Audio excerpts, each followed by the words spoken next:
Yo lads and girls, it's time for another video. Today we're gonna look at 17 Brackenhides on quite abysmal week, to be honest. We have Tyrannical, Afflicted and Bolstering, and we are playing the Teddy Bear, aka the Guardian Druid. First here we're just pre-popping Incarn and Shocking. Just gonna jump into it, talk about comp later. And slowly stacking up the first pull here for our Bloodlust. You can see we still have Incarn running. And a little bit of Shocking. Here we press Sleeper into Incarn and Shocking once again. And now we're just blasting. I'm making sure to use some AoE stops here for the fighters, because we don't want our, about to say, Milan to get annihilated by those. They will one tap almost. But we have full range, so there's a mighty enough arrow here. You will see the mobs starting to get busted here. This will be a prime time to kite a little, but since it's a 17 and I kinda have a feel for how much damage I'll be taking from these Milans, I'm confident in my ability to just face tank them. It is a little in to do though, so definitely you can use your War to get some distance, Typhoon, Vortex or whatever, to make sure you're not randomly getting one tapped and having to reset the key. That is never fun. But yeah, we hit it off quickly here. But yeah, I said playing the Guardian Druid. Semi-scuff setup here, but not the worst. We have the Raider Trinket and the All Totem equipped right now. Really solid for our fortified weeks in general. But I'm walking some not too good gear yet on this character. It's quite fresh, so I'm taking what I can get. Ideally, you would see me on a week like this wanting like a more single target damage focused trinkets over, for example, the totem. Actually, also the Wayside in that case, just to get some more boss damage. And because it's bolstering, the cheat death, if I had it, would be really nice, because there's just a chance that you will get one shot out of the blue, even though you are looking out with your defensives. It's it will surprise you sometimes what these mediums will do to you, especially if, like on Brackenhide here, one of these cheeky lads gets into your back and hits you. That is no fun. But yeah, we'll have a bit of downtime here. You're having the priest do a few cages. He did like the middle one after the first pack. Wouldn't be able to see it unless you check the map. You can see him running there. He's gonna do one again here with Fade and Mindsooth. This one you actually don't need the priest to do. You don't need Fade if you mid-max the distance of when you can click the cage. And then here we do some Dragon Tech. Do a little Sleepwalk. Sleepwalk works like Cage and Zap. You can walk directly over the mob that is affected by it, and you won't get in combat with it. And then Mindsooth just to be safe. But yeah, first boss here. This boss can be kinda spicy, especially in pucks. You know what? Let me get a sip of my drink here. Okay, we are back. I would recommend in pucks to actually lose this, especially if you're pulling kinda around the percent we are pulling in the beginning. If you don't have a priest and are not doing some techie stuff where you like getting the mobs away from the cages and clicking them and melding, I would definitely recommend losting the first pack then, because it will be 7 to 10 minutes before you are here. Worst case. But if not, whole loss for this boss in pucks, because it is dangerous with these bolts going out and people pressing their defensive or not. You can see here our guys is not too bad at it. The healer fell behind for a sec there, but they have this cautionation flame, as far as I know. I think I butchered that word, which removed the bleed. And then I'm looking out for my lads here with a with a regrowth proc. You can see I have one right now above my frenzy region.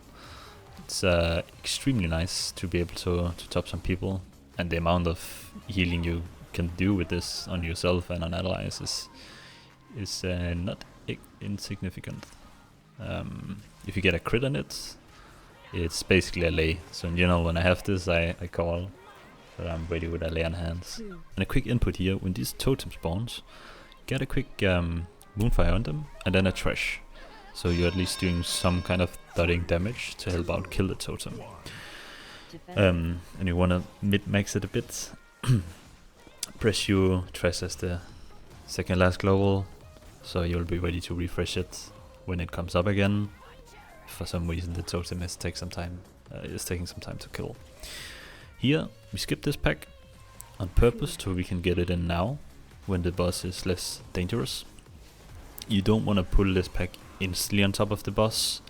It would be quite spicy, because when just one of these shadow mobs dies, like the bone crushers or the fighters, they will empower the boss like they are now. It's increased damage and attack speed, as far as I remember, and having that already on top of the caster, as dangerous as you know it is not ideal. And at the same time you have this thing going on where the totem would be there and the mouse would just be running rampage. So if you want to do it like this. And we get another war scout in. It's good count. Everything does a little more damage, but it's manageable on a 17. Here I'm kinda dry, so I'll be calling for time. See the popping up there with the lightsaber sound. I still have my health pot, my renewal, and my my health stone, but it wouldn't be doing that much for me in a situation like this. Then I would rather save just a little bit for the coming pull, which is semi-big, even though I will have incant for it, especially with bolstering going on. Yeah, finishing up the pull. And one thing to mention, if we just talk comp for a sec, not running the so-called guard comp right now with VDH and Restoration Druid, and Orc for that sake actually, but we have the Warlock, which for me is probably, together with Retribution Paladin, the best DPS choices you can get in pucks, because the amount of damage they can output and the tankiness is extremely nice in pucks where everything can happen. This is not a complete puck. I'm playing with the Scuffed Mage and the Dragon Man here, but it's a solid comp we have going for us here. But especially the DH, the amount of AoE and damage they can output, even in like AoE is cost a prime, but ST and dual targets with Havoc is not bad. And they have something called Curse of Tongues, which put cast time in between cast from mobs that has cast, and it works on a boss like the first one too. That's why if you go back and look, you would see there's like 10 years between each cast, which is really nice with this comp, because we have a lot of range kicks and kicks that's on high CD, like the healers and the priest in this case. So in this way we will be able to kick all of the bolts, even though we have long kicks. Here they're really high bolstered, should be kiting, but I am being cocky and just taking them with my face. And this was the first pull we did here. Now we just, if you don't have to hug the left, but just go left here, you will not pull the Rod Singer to right there. After the changes they made to Rod Singers, even though it's only one stack you can get from the totem, they are still quite deadly. So we are skipping them and doing a few trees. You can see the Fire Mage being a good boy and pulling the oak for me, almost dying to it, completely blasting, getting that prior, then me getting stunned here like a bunker, and just dodging the frontal there, almost walking into it looked like. But yeah, we're doing this area in, what do we do? We do it in 4 pulls, do the first big one, and then we do 2 in this area, which in theory could be 2 pulls, but it is bolstering, so we are not going for that. And then 1 big pull before trim off the second boss. But yeah, I haven't talked much about my rotation, I guess. Not too much going on with the bear, honestly. It's quite solid tank right now. You have a lot of defenses to overlap with whatever is going on. In general, with your rotation, you just wanna have a certain amount of Iron Fur that you feel comfortable with. You'll see me greed a lot because of after the changes in season 2 to the bear, or the rework, I guess you could call it. You can greed a lot with your maul and rage, especially ways in AoE, to get some damage going and get some really good aggro. So you will see me around 1, usually 1 Iron Fur to no Iron Fur, and 2 to 3, maybe max 4 on trash. Almost getting stunned there again with just touching the frontal. Because you have these, you have Bark, you have SI, Survival Instinct. You usually have, if you're playing the safe setup, you have the cheat death, and you have active trinket, like Tree Mouth or Rage Art in this case. And you have your Sleeper also, and the Incarn, which you feel quite immortal in, to be honest. You see me burning a bit of Incarn here. But all good. But yeah, what I wanted to say is you can greed with your rage, which is kind of what makes bear enjoyable a bit, even though the rotation can be simple, because you can output quite a lot of AoE and pure SD damage if you just utilize your defensive toolkit instead of too many Iron Furs. You don't need that much Iron Fur. I don't have something I can pop up on the screen right now, but if you go look at how much value you would get from each Iron Fur, the diminishing return is quite extreme. Like I would say, at 4 you are having more than enough. Like, you just press some braces, it will give you some better value against magical and the hits you are taking, and it will do more damage. Like, you can just spam Mangle, Trash and Iron Fur and be okay, but putting some braces in will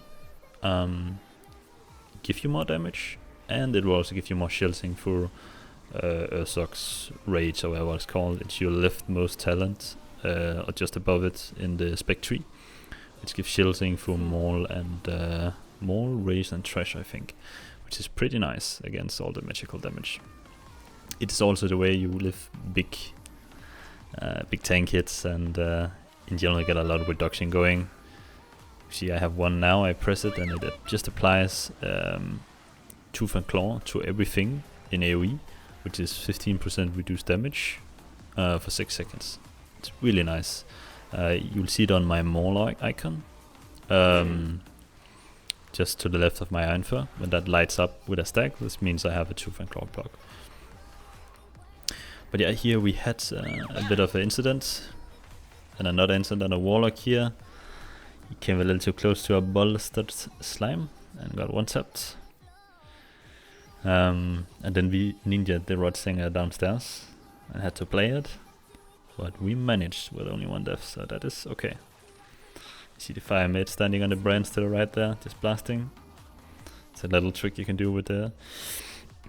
And you have an Orc or Preservation for that sake that can take you up there, and you can just blast without getting jumped by lashes and have a good time.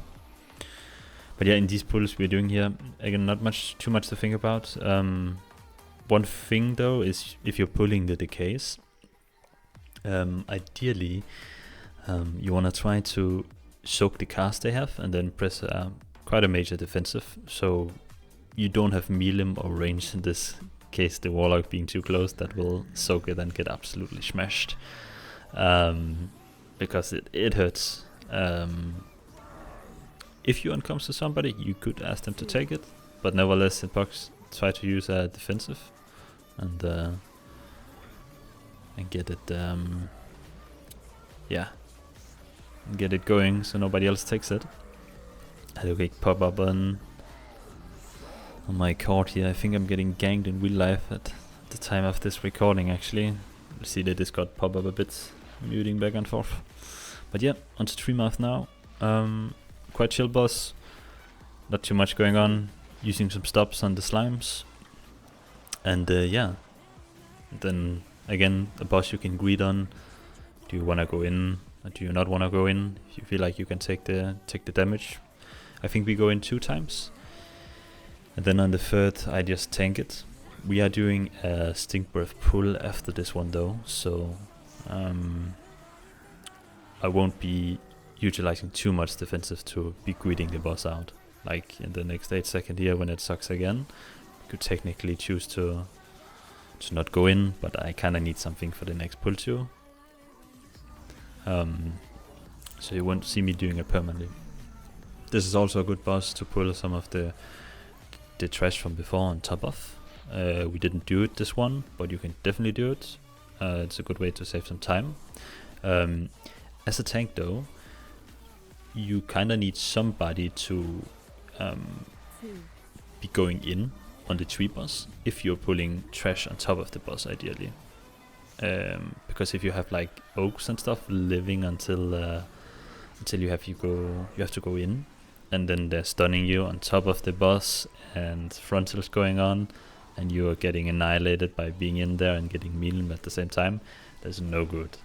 So ask somebody to go in first if you want to pull on top of it, otherwise I wouldn't recommend it. But yeah, slowly finishing off the boss. I think it's coming now. I think I'm gonna go in on this one actually, as far as I remember. I don't think I'm greeting at 30%, but we could have done it. But again, I would probably have to use both of my SI charges that I'm sitting on, trinket, everything. And again, I want a little for the next pull at least. But yeah, I guess we can, let's see. We can jump back to the comp for a sec. Again, as I said, not the worst comp. I really like the Warlock in this comp, and the Warlock in general if you're playing. It has the health stones too, the gate in certain situations. You can use some skips for, even after here if you don't want to play the stinky guy. It's a good way to skip him on the bridge, wait for him to patrol all the way down, and then you take the gate. Have the priest buff going on. You know our priest is right now something else, and the mage giving buff to the healer and the damagers. Oh, and here you see we are not gonna do the soak, just to skip the shield. I'm gonna pop some iron for it, trinkets. I'm gonna commit a little bit. And then here I have bark warning. I press a tooth and claw to get some production going, and then I'm looking for a heal in the end here, but I'm good. And yeah, then we have the preservation, which is it's pretty okay right now actually in the season. You have especially in general as a tank, the time dilation thing is just extremely broken. It's so much reduction. Let's see here, and but for this comp where you have a lot of range, it's not ideal because you know how range is. They can tend to stand in Narnia, and it's a little hard for the dragon to hit them. But as long as you are kind of in front of the dragon, I don't think we have it. Oh, he's marked green there. Yeah, as long as you are in front of the dragon in a certain radius, or behind him, he can heal backwards actually, if you didn't know, up to 5 yards. So be a little behind him or in front of him, far, you're good, and you'll be topped. But it's not like West Druid where you can almost be in Narnia and have simply solid healing. So do keep that in mind if you're playing with a healer like this. But here we're doing this stinker pull. This is quite good pull. You get a lot of count for nothing almost going on. Do be careful if you're pulling it. There is I think it's called a stalker behind me here. A range guy with a volley bolt shit that is no fun. Had a little warlock enjoying a frontal there. And then when you cross the bridge to the left, there is a hunter and another of these small god guys. Don't really want the hunters agilely. The higher key you go, the shoots they do will start hurting quite a lot. Like it will reach a point where the bleed is not the hard thing. That deals significantly less damage. Just dispel it usually if you have a evoker of some sort. But yeah, I would, if you feel like doing a different pull in Brackenhide, I would definitely give that pull a try. You are even able to do the big bear together with that pull.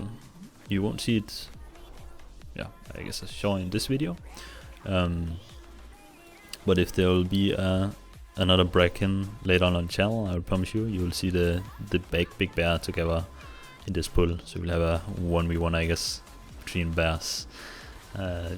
What you kind of do is you buck him, and with a range standing on a spot, then he'll just keep charging that guy, can't reach him, so he will only really be doing tank damage. On Scott shot, here you will usually pull the bear and sometimes the 2 birds on top of this guy. In our case, we just took the bear. We had a lot of extra count from the incident with the Rotsinger. So we just skipped the birds, it lined up, so it's fine. Just want to get less count. Gutshot, not too much to be worried about. Your push and your vortex is really nice to to stop these bites that's going on. Also with your war, you can see I'm getting these bites casted on me perma. You want to make sure you do not get bitten by these animals. If you do, you need to use a big defensive and then pop a frenzy or something, because it will hurt a lot. And if you have a ally who can give you external, that'd be good too. And then as DPS, of course, they have to be careful about these guys too. You saw the priests getting absolutely annihilated there, no fun. But yeah, you can use your vortex, put them on top of the traps, and your typhoon to push them into them, and they will die quite quickly. So utilize the traps as best as you can. I'm not doing the best here. Like, we have one here, I'm getting it, so I'm making sure to press it, or like put it on top of them. See, we have one jumping over a trap, another one. Then I'm using a vortex here. They one out, and then they go into the trap and slowly die that way. And of course, as a tank, we have the shot from the boss going on to us. Just make sure you're topped and have a solid amount of Iron Firm. If you slower, have some bleed going on, of course, you need to commit a little bit more. And it is a boss again where you can greed a lot. You can see on my rotation down here. I think, let's see what I'm using. What am I using? I'm using Maul here just to get some funnel onto the boss. You might see me using weights a bit earlier, just to pad a bit, I guess. But you know, the ads gotta die somehow. And yeah, if you didn't notice through this video, it's up all the damage meters and whatever going on in the right corner there. You can see what I am pressing as buttons. Now here we're heading into what looks like a big pull, but it's quite a small pull actually, 6.78%.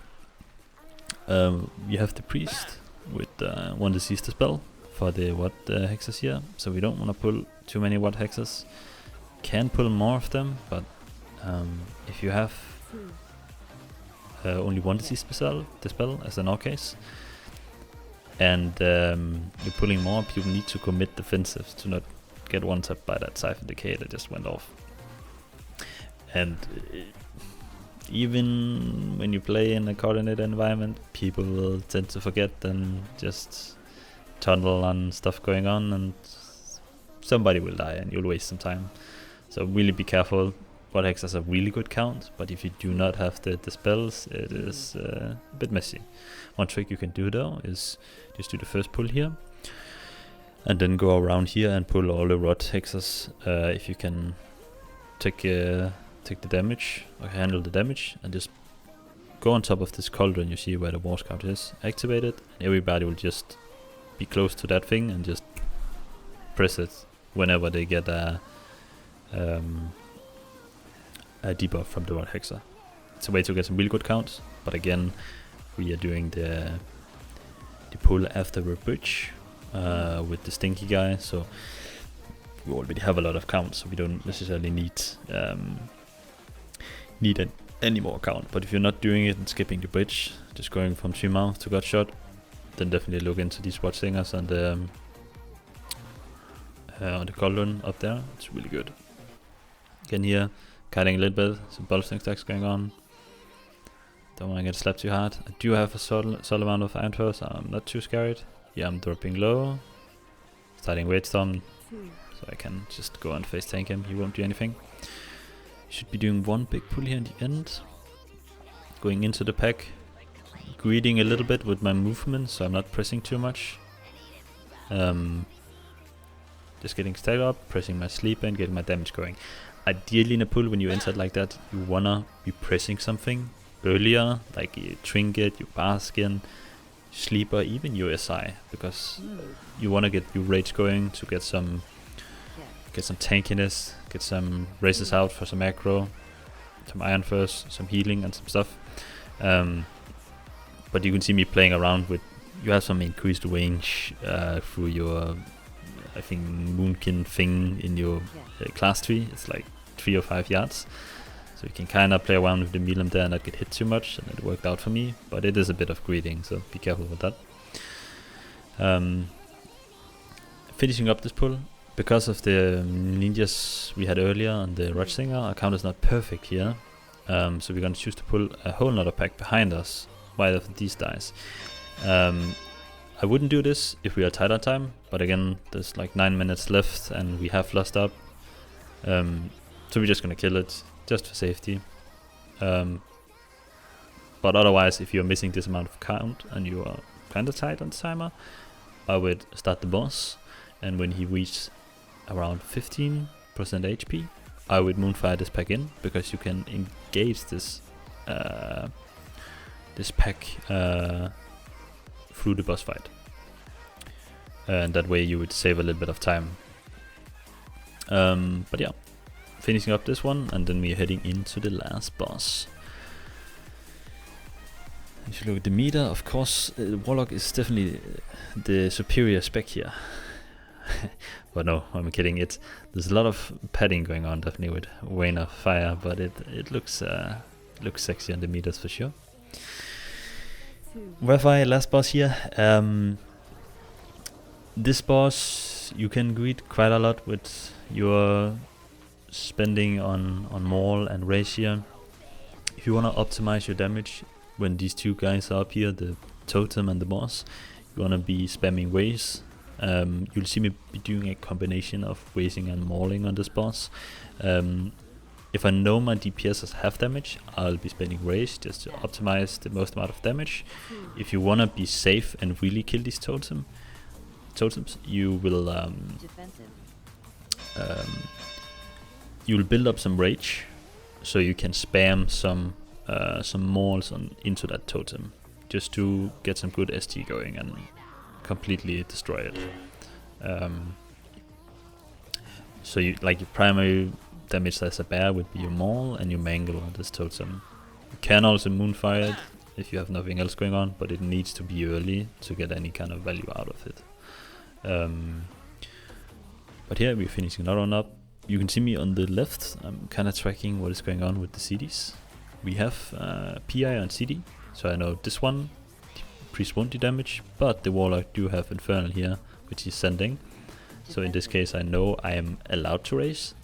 I'm gonna Maul for safety anyway, just to get it out of the way, because we have this overlap where people would be taking extra damage if we didn't kill it. But that was definitely a situation where I could have raised him. Then the next one again coming up, I can see on the side of Life Grip that there is a Void Turn from the Beast, so I know there will be going some damage into this one. It's kind of hard to see with the Fire Mage, because when he is in Comboost, he will be doing damage constantly to this, and if he plays it perfectly, he has Comboost constantly on this fight, but it's really hard to pull off. Yeah, I'm incarning PI and the Priest. This totem will die. I should be wasting here. Let's see what I'm doing. I am Mauling, but as you can see on the damage the totem took, the Priest mustn't have much sanity. I just focused on the boss. So in my case of Mauling here was a safe choice. Can go back to just Maul the boss, Maul the totem if you want to be safe. If you're close in time, you might have to greed a bit more on Raze. But the difference is not gigantic from Maul to Raze on 2 targets. So Maul to be safe, Raze if you need to greed. Then let's talk about the decaying strikes you're taking here, which applied quite a big heal reduction shield, or whatever you want to call it. One thing I usually are looking to do is when you see the first application, I'll press my lay on hands, as I call it, my regrowth proc, just to get kind of one of them off, or almost off, and then I can press a Frenchie afterwards, and that's it, then it's off. Here I just pressed a Frenchie, and that was enough. And also you have to keep in mind that after he's consuming like this, doing this thing to everybody where he deals some extra damage, the decaying, decaying strength come in the mid of this totem here, he will be have increased melee attacks, and if anybody got some stacks, you'll have even more of them. So this is where you kind of want to press the defensive. See, we had a little incident here. It's a little bit too close on the totem, and the healer actually died, but we have defensive to survive this. I'm running a little dry here though, having incan though, so we are fine, just keeping going. And let's see, probably mauling here, want to get rid of this totem. There we go. We have one stack right now of this shitty debuff. It's not too bad, but the healer has to focus a bit more on healing, of course, so have to be careful. And here everybody's gonna take extra damage, so wanna have them topped. Make sure people press them defensive. I'm trying to help with my regrowth. Affix spawning here. Like this boss, for example, if you have Incorp going on, the Afflicted can also be annoying, but especially in Corp. And if the debuff goes out from the totem because you don't kill in the time, you're kind of in trouble. See, another totem here. This will be your last totem. When the boss is at 10% HP, you can definitely just commit to boss. He will die at 5%. You can also commit at 15 if you have CDs. Kind of depends what's going on, but 10% is a safe margin. I know the video will end shortly here, so I will say more farewell to you guys. I hope you enjoyed this video, but this was all I got for you for today. But yeah, I will see you in the next video.